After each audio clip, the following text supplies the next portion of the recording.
So, the first thing I want to say is there's a great film about Catherine Gunn, which she approves of, which is called Official Secrets. It played in Berkeley, I know that. But it's a major film, and I just recommend it because it's very true to what actually happened. Both what she did, and also what created a lack of prosecution. Yeah. What's the name of the film? Official Secrets. Oh, I saw that. That's good. Catherine Gunn. That's who he was talking. Ricardo was talking about.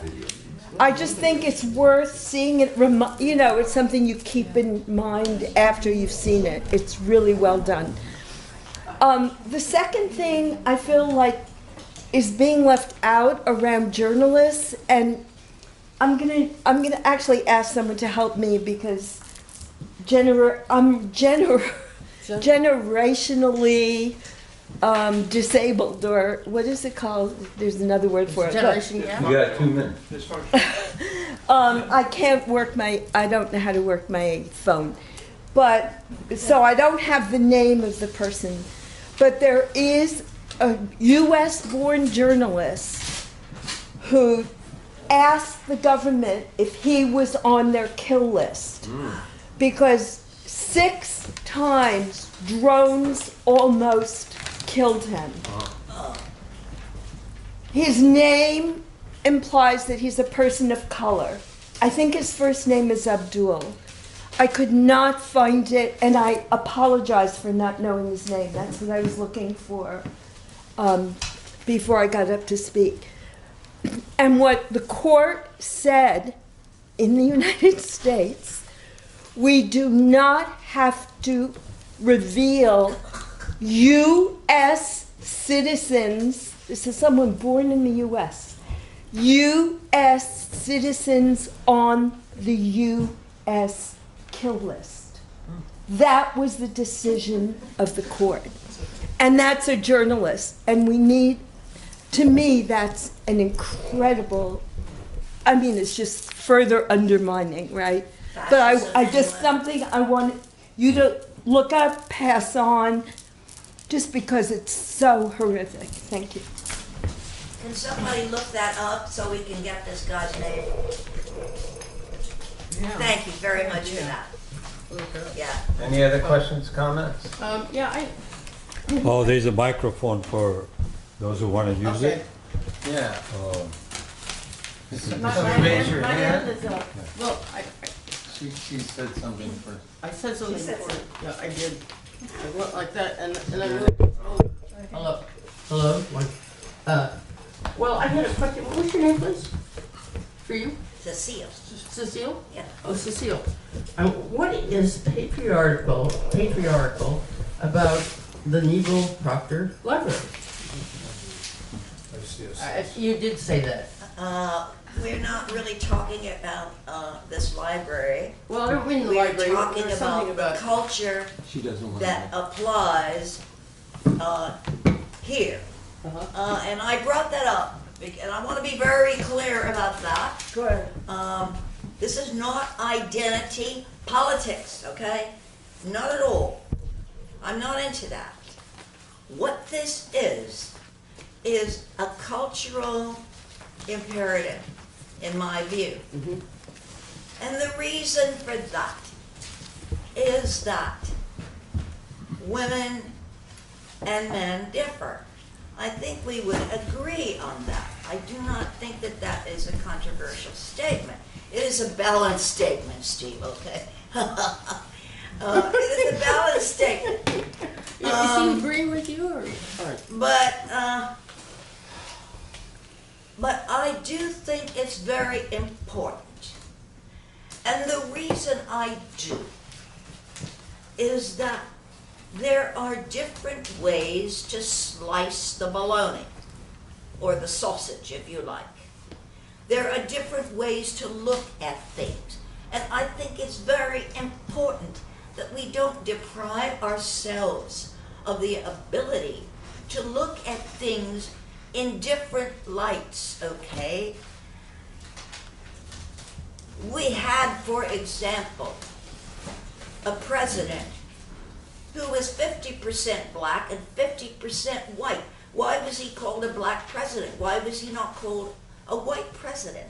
Yeah. We had a female who was running for office. She was one of the most hated politicians in the world. Basically, Got 2 minutes. she made Libya into a failed state as the secretary of state. Okay, so is this a woman or is this a man? What is this creature? This is not. She looks like a this woman. is not a woman. Okay, this is a person who is basically hell-bent on destruction. And I think those distinctions are very important to make. There is a fundamental difference between the sexes, and I'm going to say exactly what it is. Good. It has to do with your eyes. So, for example, Got 1 minute. men are capable of laser focusing, and you heard some of that this morning, because they have a tremendous emphasis on the cones. But women have emphasis on the rods, and that allows us to see peripherally. And if you notice in your peregrinations in the street, how many times women notice other people and how many times men notice other people. This is a fundamental difference. And because of that, women have something very important to contribute. And that is to say that we can break things down in a different way. And because that's a very important view, it needs to be factored in. And that's all I'm saying. Well, like the book was, men are from Mars and women are from No, Venus. not at all. Not at all. No, I got a punchline here. You don't have to. But men are from the earth and women are from earth, so deal with it. That's a laugh. But Nora's got the floor. Okay, I'm gonna say something, okay? Sit down. Don't sit down. Abdul Karim. Abdul Karim. Oh, Abdul Karim. Bilal. Abdul Karim. Green. Abdul Abdul Karim. Karim. Very important to know that. I think his first name is Bilal, I believe. Bilal.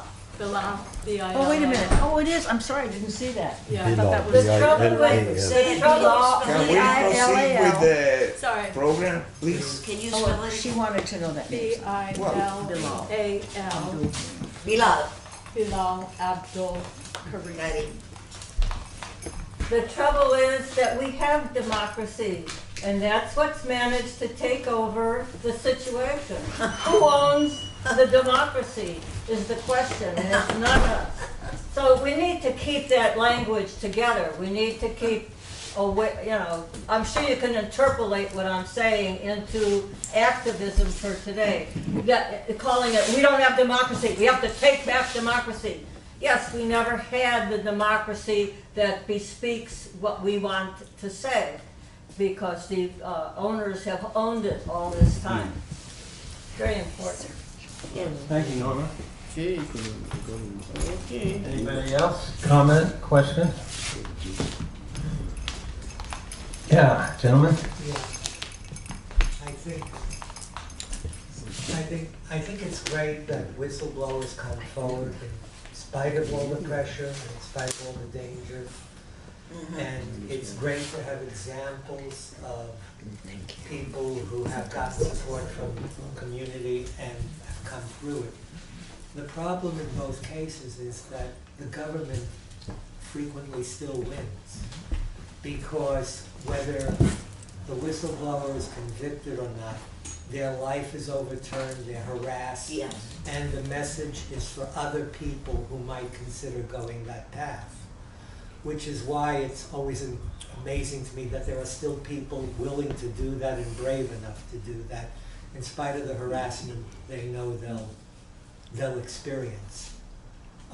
Yeah, another comment on, it's really no surprise, and I don't think anybody said it was a surprise, that Australia really isn't doing anything. No.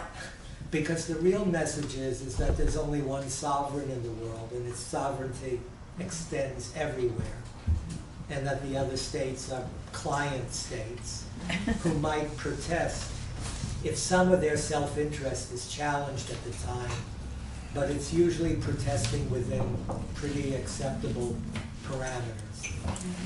And so I think there's just an acknowledgement of that. The U.S., under the so-called liberal world order, the U.S. is keeping the order. Still. Still. Thank you. Eugene? There's a comment back here next time. Question.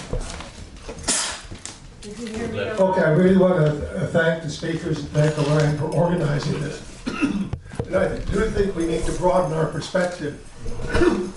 Excuse me. No. Because, you know, there is a place very much in the news, and that's Hong Kong, where they're protesting this so-called extradition treaty. But they have extradition treaties with Great Britain and the United States. So they don't make any, I don't know what Julian Assange or Chelsea might say about this, but I think that's one thing you might want to touch on. The other thing I want to say is we do have one candidate for the Democratic nomination who supports Chelsea and Julian, as well as Edgar Snowden, and that, you know, is one word, Tulsi. So I don't know if you want to comment on that or not. What candidate? Who are you talking to? Tulsi Gabbard. All Yeah, Tulsi Gabbard supports Chelsea Manning, Julian Assange, and Edward Snowden. and opposes the military-industrial complex. What about Steve? Could you say something you want to ask? Does anybody in the panel want to? Well, I mean, there has been so many questions we have to address. Yeah, address any of the questions you know, that were, yeah. answer any of the comments and questions. Number one, on the question of Australia. You know, Australia itself is a state that is a minor imperialist partner of the United States. You know, the Australian military did intervene in the Vietnam War with the first Australian task force. You know, the Australian government did intervene in Malaysia during the so-called Malayan emergency in the 50s to crush an uprising by peasants in the Federation of Malaysia that were fighting for independence from the United Kingdom at that time. And you know, this so-called insurgency, which I would call the revolution, lasted all the way into the 70s and 60s, and it was crushed with the help of the Australian military. The Australian military has helped the U.S. In Iraq. They sent naval vessels as part of the task force. They have intervened in Afghanistan with the special forces and infantry groups over there. So the Australian ruling class has an interest in common with the American imperialist class. So therefore they do support every effort to oppress people around the world, particularly in the Pacific area, which is the area of their interest. And this is not only performed by Australia. As for example, I brought with me a journal of military affairs, and it speaks of Operation Serval, which is a French military intervention in 2013, during the 2000s, against so-called African terrorists or insurgents. And you know who led most of Operation Serval? The so-called socialist government of Hollande in France. So, it's not only the USA that does these things around the world. It's also their partners. One of the major mineral owners are French companies in Africa, and water resources, etc. That's why they go to war. And no matter if it is a so-called socialist government, which are social democrats without capitalist governments, with a so-called facade of socialism, they do act in their own interest. And a lot of times those interests, they do coincide with the US, and sometimes they don't. You know, it's a international competition. I encourage you to read the book Secret Wars, 100 Years of British Intelligence, written by the great author Gordon Thomas. And it speaks about the British intelligence having a branch of corporate intelligence. You know, that this, you know, all these Secret Wars. Secret Wars, 100 Years of British Intelligence. And who's the author? Gordon Thomas. Gordon Thomas. So the point is, excuse me, let me continue. I don't know. We don't understand. Gordon Thomas. Thomas. He's speaking very clearly. Yeah, so it's your problem that you don't understand me. The rest of the people did. Well, that's So the great. problem is, can I please continue and not interrupt me? I'm not insulting you. Yes, you are. So the point is that in that book he talks about also a branch of corporate spying. So the most industrialized countries themselves, they spy each other in terms of technology and scientific knowledge for, you know, their own corporate capitalist interests. So what other question somebody asked? In my opinion, you know, the Tulsi, that's the politician from Hawaii, the congresswoman. Yep. Well, I do not support her. She's a member of the Hawaii National Guard. He has been deployed. Yes, she has contradictions, and you know, it's good that she opposes these things, and it's good that she defends Snowden, etc., etc. But as a candidate, she still believes in the American military establishment. She's a major in the Hawaii National Guard, so, you know, that's a force for repression. So, you know, in my case, I do support you if you will be running for office, or Raj, or anybody else, but, you know, I don't, and I respect anybody's opinion on that. She's very nationalistic. Well, you know, I think, you know, Tulsi Gabbard is sees the contradictions in capitalism. Yeah. And I applaud her for saying that against Trump going to war with Iran, that the troops were not going to be prostitutes, and he was not going to be a pimp, pimping out U.S. military. To say those words is quite important. You know, I mean, that's what other capitalist politician would accuse another capitalist politician of pimping out the military. Although, you know, that's the history of the United States. I mean, and she doesn't say that, but it's nothing new about U.S. imperialism. It's gone on. And I want to say something about the women and the role of women. I mean, actually, women are in the leadership of the struggle against war. Women are in the leadership of the struggle against imperialism all over the world. Women! In fact, when we tried to have a protest against Nancy Pelosi, it was only Code Pink, led by women, that wanted to join the demonstration against Nancy Pelosi. The left groups led by men, PSL, Dick Becker, Jeff Mackler, they attacked me for saying we should have a protest against Nancy Pelosi because the dinner was being sponsored by the San Francisco Labor Council, and it would affect their relationship with the bureaucrats of the Labor Council. I mean, why are these people afraid against going against capitalist politicians? You know, is Pelosi such a great danger that people are afraid to protest her? I mean, you know, you've got war criminals right here in the Bay Area that need to be exposed. We have to go after them. And those organizations that call themselves leftists or socialists and are afraid to go after these people, I question the actually political principles of these groups. We have to go after the capitalist politicians, and because of their relationship with the trade union bureaucracy, they don't want to, because it would affect the Democratic Party in relationship with the unions, which is a critical aspect. The Democratic Party is a key component in the war against journalists, in the repression. Obama was the biggest repressor of journalists. I mean, who trying to shut them down. James Rice and others, many others, they prosecuted. Jeffrey Sterling. So this is a bipartisan policy. And I think we have to make a big point of the fact that the Democrats are lauding the CIA guy, but what about all the other journalists and whistleblowers? They're total hypocrites. I mean, that is an important question people should see. It's hypocrisy. It's rank hypocrisy on the Democrats to laud this CIA thing. But, you know, there's one of the things that Darrell Whitman has brought up in the federal government, that there have been thousands of complaints, 20,000 complaints. You know how many are investigated by the government? less than 1%. You're talking about Daryl Whitman. Can you Gerald tell us Whitman. who he Well, is? Gerald Whitman was a federal lawyer and investigator. He supported Alan Bluford, did some work for Alan Bluford, but he was investigating complaints of whistleblowers, health and safety whistleblowers, who had been retaliated against for saying that there were health and safety problems at FedEx, at Lockheed Martin, at J.P. Morgan.